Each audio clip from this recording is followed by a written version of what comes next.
One of the other things I hear is, I want to see my city government be more efficient, okay?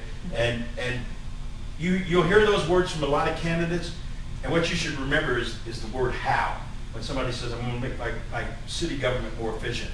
And I'm going to give you some examples right now. When you look at the 2011 budget for the city, you're going to see 235 avatars in there. Now what that means is that if you go out and actually do a head count on the number of city employees, the full-time equivalents, you'll see there's 1,750. But when you look in the budget, you'll see there's 1,985 already budgeted for in our city budget. Now, some of these are positions that have not been filled for years. And my question is, if they haven't been filled for years, are you missing them? If you're not missing them, if you don't know they're there, then we probably shouldn't be funding them, and those slots should be eliminated. When you add up that 235 positions times the average salary and benefits of a Colorado Springs city worker at $88,000 a year, you'll come up with a little over $20 million that's in that budget that's really not going for anything. Okay, so we got to tackle that first of all. The second thing we got to tackle in terms of efficiency is workers' compensation.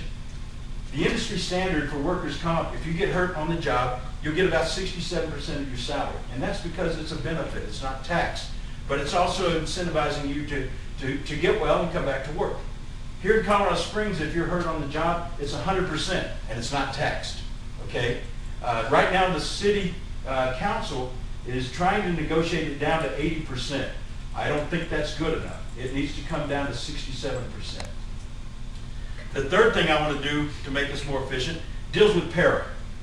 And I want to see the legislation passed up in Denver, and I'm going to be working hard to make that happen this year, so that the CEO of this city, whether or not it be me or somebody else next year, has the ability to do full negotiations with new employees of the city.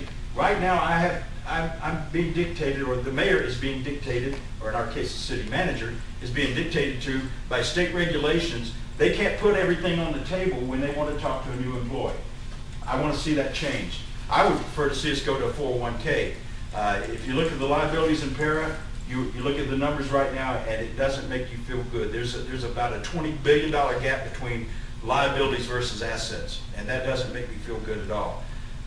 So those are the kinds of things I'm thinking about in terms of efficiencies.